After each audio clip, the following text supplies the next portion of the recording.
दोस्तों, क्या आप इमेजिन कर सकते हैं कि एक मूवी को बनने में ज़्यादा से ज़्यादा कितने साल लग सकते हैं? 1 साल, 2 साल या फिर 5 साल। लेकिन आज मैं जिस मूवी को एक्सप्लेन करने वाला हूँ उसे बनने में 5-6 साल नहीं बल्कि पूरे 16 साल लगे हैं। सच्ची घटना पर आधारित ये मूवी साल 1993 में नजीब और हकीम पर बना हुआ है। अपनी गुर्बत की ज़िंदगी से निजात पाने के लिए ये दोनों सऊदी अरब में पैसे कमाने के लिए जाते हैं, लेकिन उनके साथ जो हुआ वो कभी उन्होंने अपने सपने में भी नहीं सोचा था। कहानी की शुरुआत में हमें नजीब और हकीम नाम के 2 भाइयों को सऊदी अरब के एयरपोर्ट पर देखते हैं। ये दोनों भाई सऊदी अरब में पैसे कमाने के लिए आए हैं, लेकिन एयरपोर्ट पर उनका मालिक उन्हें लेने नहीं आया होता है और ऐसे ही शाम हो जाती है। तभी एक आदमी उनके पास आकर दोनों के पासपोर्ट मांगता है और उन्हें अपने पास लेकर जाता है। नजीब उस आदमी से पानी मांगता है, लेकिन वो पानी देने से मना करते हुए उन्हें गाड़ी में पीछे बैठने के लिए कहता है। काफ़ी लंबा सफ़र करने के बाद वो एक रेगिस्तानी इलाके में पहुंचते हैं, जिसके बाद रात हो जाती है। नजीब और हकीम रेगिस्तान देखकर बहुत परेशान हो जाते हैं, क्योंकि वो तो कंपनी में काम करने के लिए आए थे। हकीम उन्हें समझाने की कोशिश करता है, क्योंकि वो इंग्लिश और हिंदी लैंग्वेज जानता था और नजीब सिर्फ मलयाली बोल सकता है। लेकिन वो आदमी हकीम को दूसरे अरब शेख को भेज देता है और नजीब को अपने साथ ले जाता है। हकीम कहता है कि हमें अलग मत करो। नजीब उसे काफ़ी रोकने की कोशिश करता है, तब वो आदमी उसे बुरी तरह मारता है और गाड़ी में बिठाकर अपने साथ ले जाता है। रास्ते में गाड़ी रोककर वो आदमी नजीब को गाड़ी से नीचे उतरने को बोलता है, जहाँ वो नजीब को उसके एक आदमी से मिलवाता है और वहाँ से चला जाता है। अब वो दूसरा आदमी नजीब को सोने के लिए कहता है। नजीब कुछ समझ नहीं पाता है और नई कंट्री में खुद को काफ़ी अकेला महसूस करता है। तभी उसकी नज़र एक बुजुर्ग आदमी पर जाती है। ये बूढ़ा आदमी हिंदी में बात कर रहा होता है, लेकिन नजीब को हिंदी भी नहीं आती है। नजीब इशारे से उस बूढ़े आदमी से पानी मांगता है। वो पानी की टंकी दिखाकर कहता है कि वहाँ जाकर पानी पी लो। दरअसल नजीब ने कई घंटों से पानी नहीं पिया होता है। रेगिस्तान में बहुत तेज़ हवा चल रही होती है। ठंड से नजीब काँप रहा होता है, इसलिए वो टेंट के अंदर जाकर सो जाता है। तभी टेंट में एक आदमी जो सो रहा होता है वो जग जाता है और वो नजीब को लात मारकर उठाता है और कहता है कि तुम्हारी हिम्मत कैसे हुई टेंट के अंदर मेरे साथ सोने की। वो उसे बाहर जाकर सोने के लिए कहता है। अब नजीब बाहर आकर सो जाता है। सुबह उठकर नजीब देखता है कि वो बूढ़ा आदमी बकरियों का दूध निकाल रहा होता है। वो नजीब को अपने पास बुलाकर दूध देता है और कहता है कि ये दूध मालिक को दे दो। नजीब को लगा कि वो दूध उसे पीने के लिए दे रहा है, इसीलिए नजीब उस दूध को पीने लगता है। ये देखकर बूढ़ा आदमी उस दूध को छीनकर इशारे से बताता है कि ये दूध मालिक को दे दो। नजीब टेंट में जाकर अपने मालिक को दूध देता है। तब उसका मालिक उसे कहता है कि बाहर जाकर बकरियों का दूध निकालना सीखो। नजीब उसके पैरों में गिर जाता है और कहता है कि मैं यहाँ ये सब नहीं करने आया हूँ, मुझे कंपनी में काम करने के लिए जाना है। लेकिन उस आदमी को कुछ भी नहीं समझ आता है और वो नजीब को उठाकर टेंट से बाहर फेंक देता है। तभी वहाँ पर वही आदमी आता है जो नजीब को यहाँ पर भेज कर गया था। नजीब उसे अपने डॉक्यूमेंट और जिस कंपनी में जाना है उसका नंबर देता है, लेकिन वो आदमी नंबर और डॉक्यूमेंट को उसी के सामने फाड़ देता है। ये देखने के बाद नजीब रोने लगता है। वो खुद को काफ़ी बेबस महसूस कर रहा होता है। तभी उसका मालिक उसे खाने के लिए बुलाता है। वो उसे एक मोटी रोटी देता है जो कि आधी कच्ची होती है। नजीब काफ़ी भूखा होता है और वो वही रोटी खाने लगता है, लेकिन रोटी कच्ची होने की वजह से वो उसके गले से नीचे नहीं उतर रही होती है। तभी वहाँ बैठा उसका मालिक उसे कहता है कि रोटी को पानी में भिगोकर खाओ। इसके बाद रात हो जाती है और बाहर खड़े हुए ट्रक के पीछे जाकर नजीब सो जाता है। अगली सुबह नजीब बाथरूम के लिए जाता है। तभी वहाँ वो आदमी आकर उसका पानी उससे छीन लेता है और कहता है कि पानी बहुत महंगा है। इसके बाद वहाँ पर पानी के टैंकर वाला आता है जो वहाँ की टंकी को भर रहा होता है। नजीब उस आदमी के पास जाकर उससे मदद मांगता है। वो यहाँ से बाहर निकलने का रास्ता पूछता है। इसी दौरान वो आदमी उसे देख लेता है। वो आदमी नजीब पर बहुत गुस्सा होता है और वो अपनी गन लेकर आता है और नजीब को जान से मारने की धमकी देता है। नजीब को काफ़ी मारने के बाद उसे वहीं छोड़ देता है। रात को नजीब उस बूढ़े आदमी के पास जाकर पूछता है कि तुम्हें यहाँ आए हुए कितने टाइम हुआ है। तब बूढ़ा आदमी कहता है कि एक बार जो यहाँ पर आ जाता है वो वापस नहीं जा सकता। अगली सुबह नजीब का मालिक उसे कहता है कि बकरियों का दूध निकालो, क्योंकि वहाँ बूढ़ा आदमी कहीं दिखाई नहीं दे रहा होता है। यहाँ नजीब को दूध निकालने का कोई भी एक्सपीरियंस नहीं होता है, इसलिए बकरियाँ उस पर हमला कर देती है, जिस वजह से वो ज़मीन पर गिर जाता है। लेकिन गुजरते वक्त के साथ नजीब यहाँ काम भी सीख लेता है। एक दिन काम करते हुए नजीब की नज़र एक कार के शीशे पर जाती है। वो खुद का चेहरा देखकर काफ़ी मायूस हो जाता है। उसका चेहरा काफ़ी बदल चुका होता है। नजीब सोच रहा होता है कि वो कभी भी यहाँ से निकल नहीं पाएगा, इसलिए वो पहाड़ी से नीचे कूदकर अपने आप को मारने की कोशिश करता है। वो पहाड़ी पर जाता है और नीचे देखता है कि कई सारे गिरद एक मुर्दे को खा रहे होते हैं। नजीब नीचे जाकर देखता है कि आखिर ये लाश किसकी है, लेकिन जब वो नीचे जाता है तो ये लाश और किसी की नहीं बल्कि उस बूढ़े आदमी की होती है जो उसके साथ काम कर रहा था, जिसे मरने के बाद रेगिस्तान फेंक दिया गया ताकि गिरद उसे नोच कर खा सके। नजीब सोचता है कि अगर मैं यहाँ रुका तो मेरा भी यही हाल होगा। तब नजीब वापस आ जाता है और अगली सुबह वहाँ से भागने की कोशिश करता है, लेकिन उसके मालिक को पता चल जाता है। वो ऊँट पर बैठकर उसका पीछा करता है और गोली चलाता है। गोली की आवाज़ सुनकर नजीब डर जाता है और वहीं पर रुक जाता है। उसका मालिक उसे बहुत बुरी तरह से मारता है और उसका एक पैर तोड़ देता है ताकि वो फिर से भाग ना पाए। अब इसके बाद रात हो जाती है और नजीब बड़ी मुश्किल से अपने हाथ खोलकर पानी पीता है।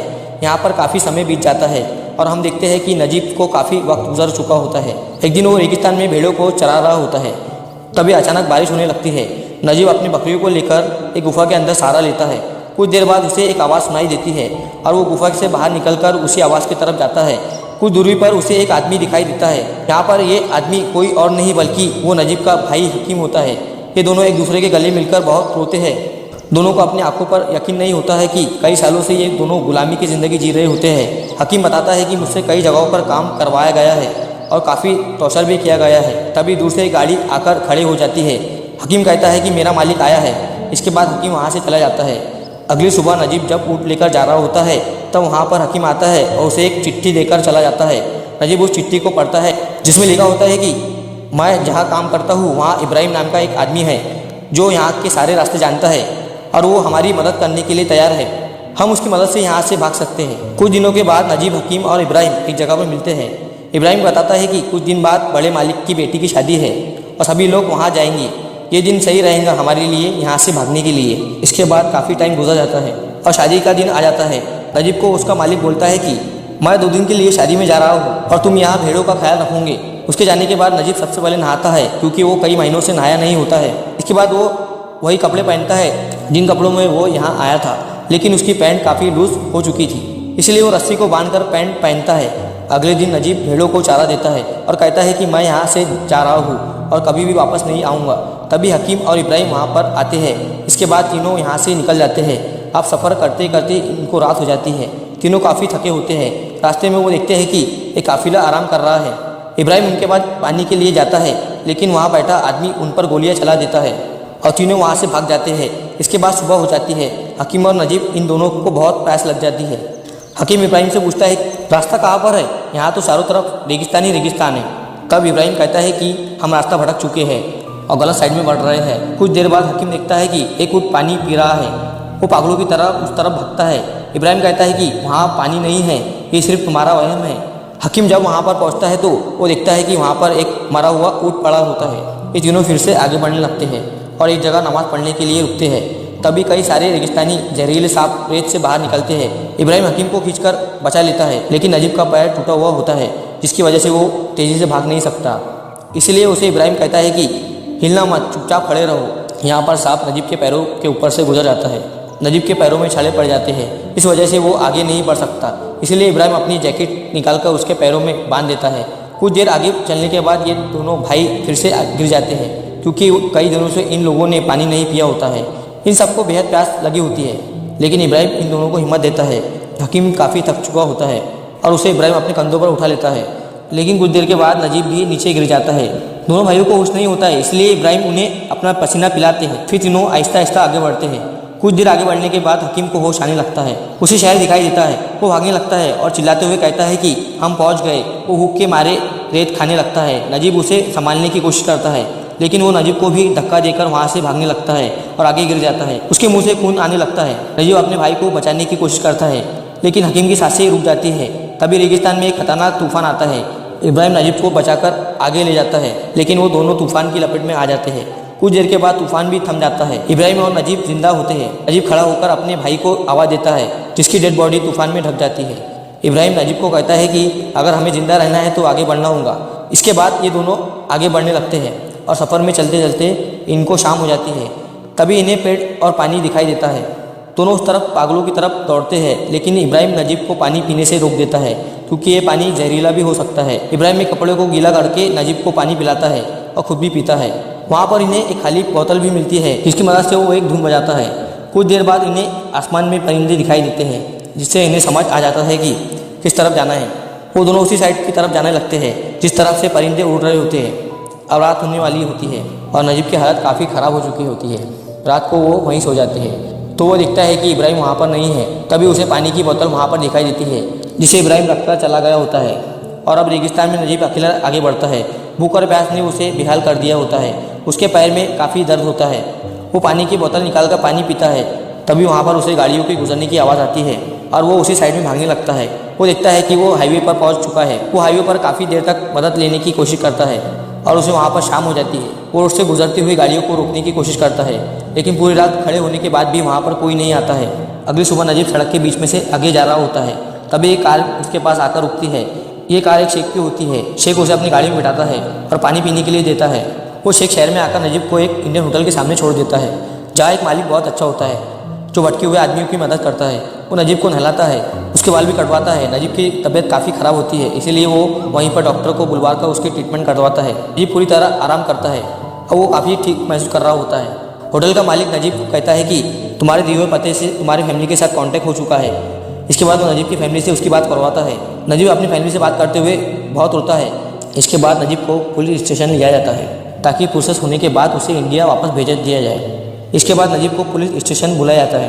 दरअसल जिनके पास डॉक्यूमेंट नहीं होते हैं उन्हें जेल में 3 महीने के लिए रखा जाता है। तभी जेल में कुछ लोग आते हैं उन लोगों की पहचान करने जो अपनी कंपनी या उनके मुल्क से भाग आते हैं। असल में अरब में मालिक अपने गुलामों को पहचान कर लेकर जाते हैं। तभी नजीब को आदमी दिखाई देता है जो उसे गुलाम बनाकर ले गया था। वो नजीब के पास आकर रुकता है। यहाँ नजीब को लगता है कि वो शेख उसे फिर से गुलाम बनाकर ले जाएंगे, लेकिन वो शेख उसके सर पर हाथ रखकर कहता है कि तुम मेरे यहाँ से भागे, ठीक है। अगर मैंने तुम्हें स्पॉन्सर किया होता तो मैं तुम्हें वापस रेगिस्तान में ले जाकर सबक सिखाता, लेकिन तुम मेरे बुलाए हुए गुलाम नहीं हो। वो तो मुझे कोई नहीं मिला तो मैंने तुम्हें गुलाम बना ली। इतना कहकर वो शेख वहाँ से चला जाता है।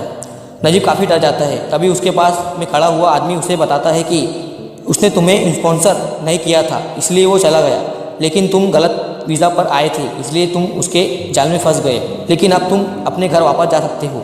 नजीब वहीं बैठकर रोने लगता है। अगले सीन में हम देखते हैं कि नजीब प्लेन की तरफ जा रहा होता है। तब वो कहता है कि कोई परदेश जाता है तब अपने घर वालों के लिए तोहफा लेकर आता है, लेकिन मेरी वाइफ और मेरे बेटे को देने के लिए सिर्फ मेरी बची हुई ज़िंदगी है।